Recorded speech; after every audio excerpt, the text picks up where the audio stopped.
بسم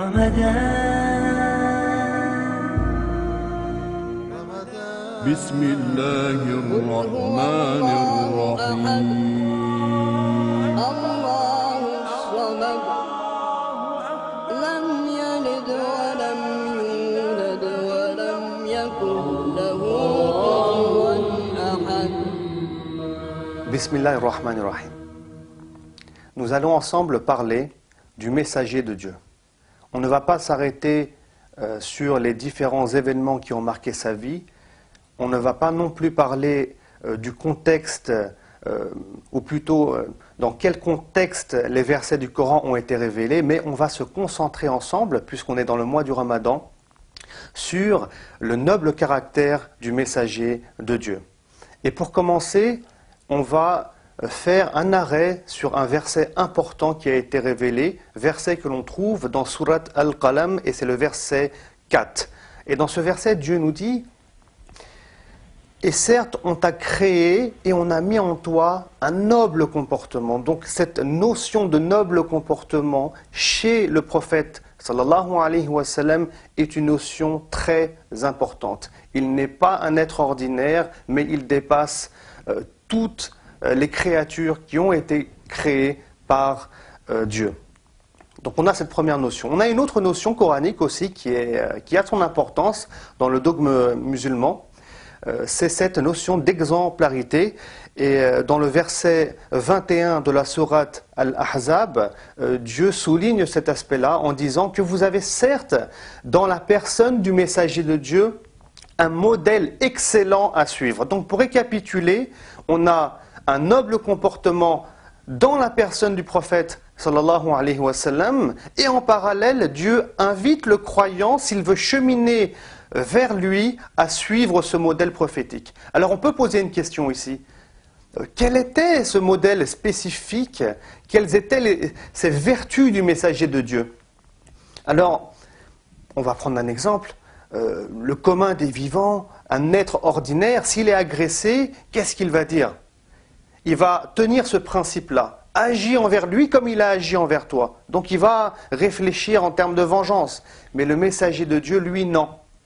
Lorsqu'il était agressé, il disait « Agis envers lui comme tu aurais souhaité qu'il agisse envers toi ».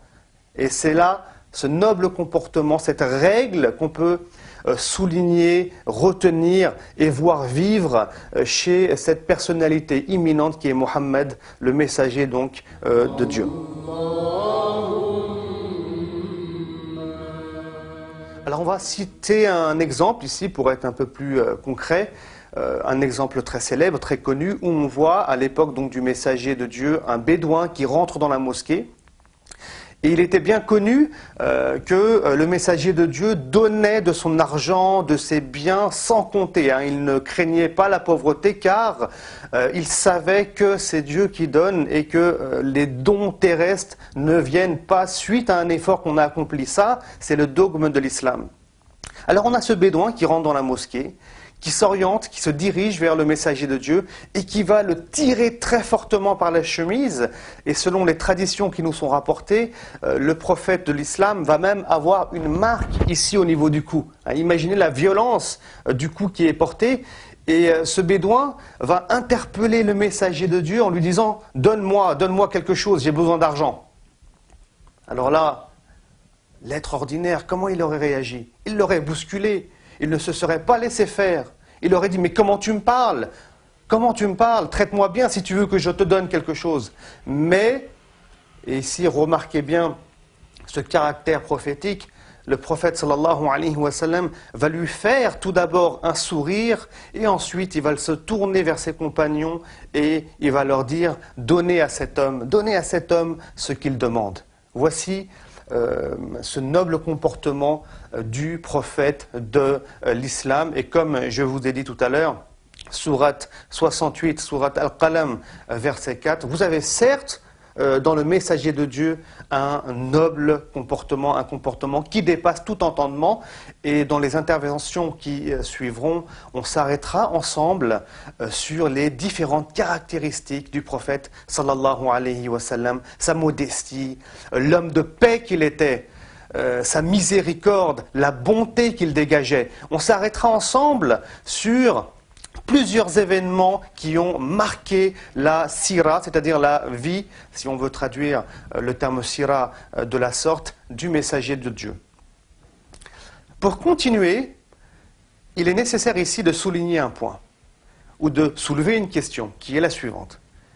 Est-ce que ces vertus du messager de Dieu sont apparues avec la prophétie, en sachant que l'ange Gabriel rencontre pour la première fois le prophète sallallahu alayhi wa sallam dans la grotte de Hira alors que celui-ci a 40 ans. Donc est-ce que c'est après cette première rencontre que le prophète qui est Mohammed, qui est appelé Mohammed, devient vertueux, ça devient quelqu'un de noble, de miséricordieux, ou bien est-ce que ses comportements et ses caractéristiques sont ancrés en lui depuis qu'il est en bas âge? Alors la réponse est que, et c'est une réponse très importante qu'on développera à une autre occasion lorsqu'on parlera de la véracité du messager de Dieu, c'est que le prophète sallallahu alayhi wa sallam, il est ainsi fait, il a été ainsi créé, il a ses nobles caractères depuis sa naissance. Et d'ailleurs, dans la société mécoise, les gens ne l'appelaient pas Mohammed, mais ils avaient plutôt pour habitude de l'appeler Al-Amin, c'est-à-dire le digne de confiance, car il dégageait de lui, et ça se voyait sur son visage, la véracité et une confiance absolue, d'où son surnom Al-Amin. Lorsque le messager de Dieu recevra la première révélation dans la grotte de Hira, bien entendu, il va être effrayé, il ne sait pas que c'est l'ange Gabriel qui est venu ici pour lui révéler la parole divine.